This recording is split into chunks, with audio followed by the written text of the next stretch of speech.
Düsseldorf, and one morning a young, handsome man with long blonde hair rang the doorbell of our house. Today we're talking about Juliet Stevenson, one of Britain's fiercest, most complex actresses.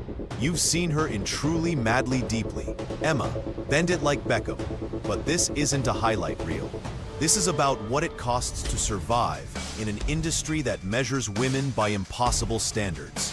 It's about rivalry, grief, and Alan Rickman, the man who bound Juliet Stevenson and Emma Thompson together until his death pulled them apart. Promise me one thing: don't click away when it gets uncomfortable, because this story doesn't wrap itself in a bow.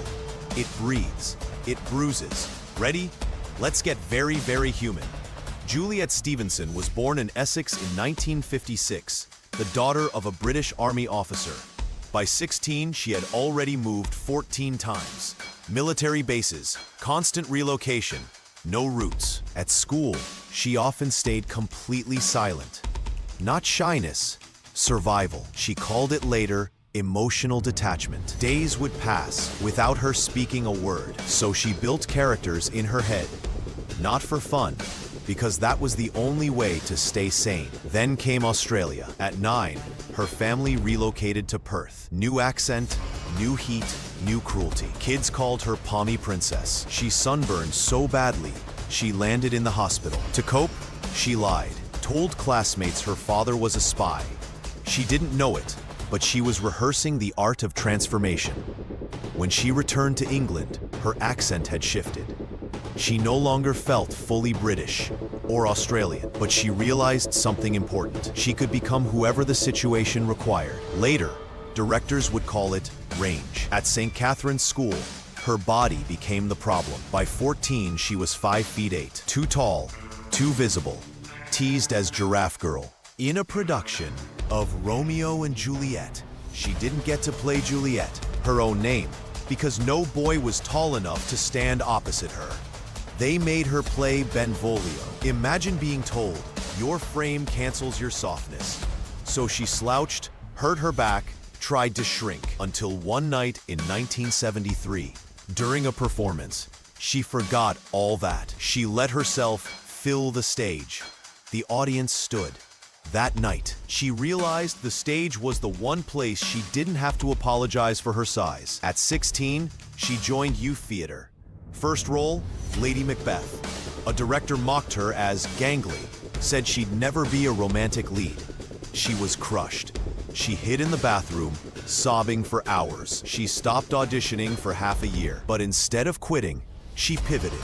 She studied Maggie Smith, women who made supporting roles unforgettable.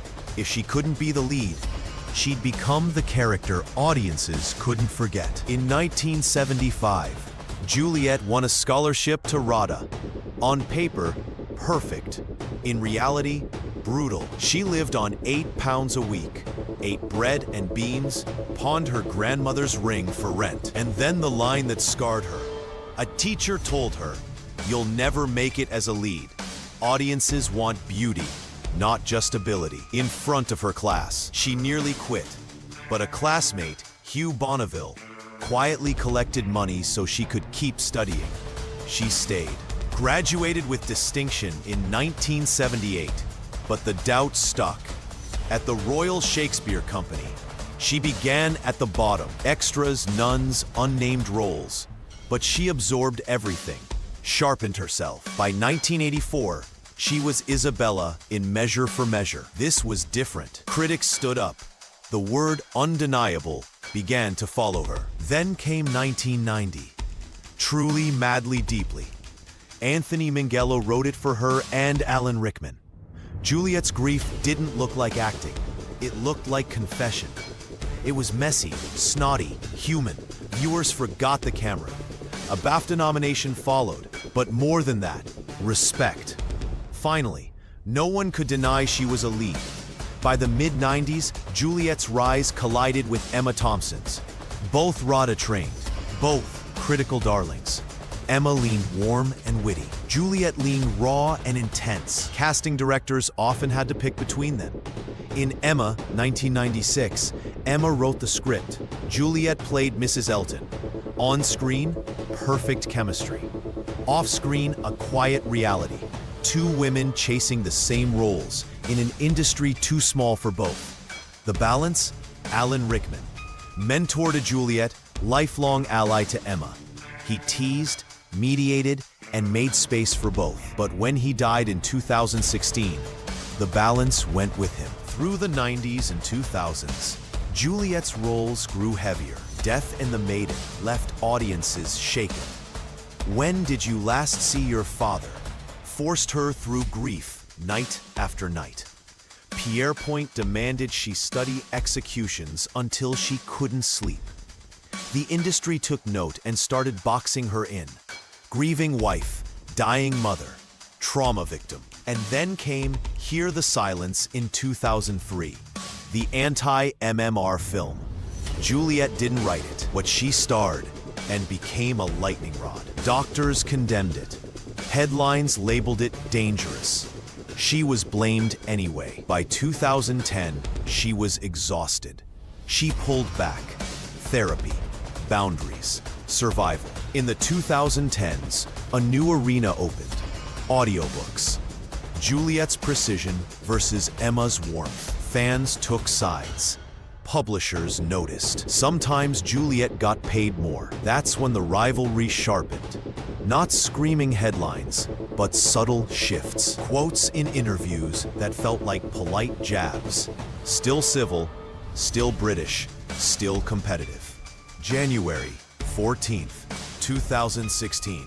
Alan Rickman dies. Juliet is there at his bedside. Hours later, she breaks down on live television. We lost our king. Emma calls him her ultimate ally, but without Alan, their rivalry lost its referee. At a 2019 premiere, they stood side by side, smiling for cameras, body language stiff, a fracture disguised as politeness. In 2025, they finally met privately in London. No press, no publicists. Just two women, with decades of history between them. They admitted it. The media had stoked it. The jealousy was real too. They cried. They left not as friends, but with respect. Enough to stop carrying the weight of silence. Juliet Stevenson is now 68, still acting, still donating to refugee causes, still mentoring young women.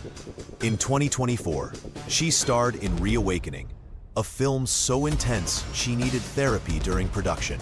In 2025, she opened The Land of the Living at the National Theatre, and she tells young actresses the one lesson she learned the hard way: don't chase likability, chase truth.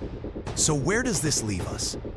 Juliet Stevenson is not just an actress. She is proof that silence can turn into voice, that rejection can fuel reinvention, that rivalry doesn't require hatred, it only requires scarcity. And you, yes, you still watching, what do you do when someone tells you you'll never be enough? Do you shrink, or do you step on stage, pause, let the room go silent, and deliver the line like the world needs to hear it? Because that's Juliet Stevenson's legacy. Not the awards, not even the rivalry, but the courage to stand tall, even when the world told her to slouch. This has been Hollywood Uncovered. Juliet Stevenson, the survivor, the scalpel, the storm.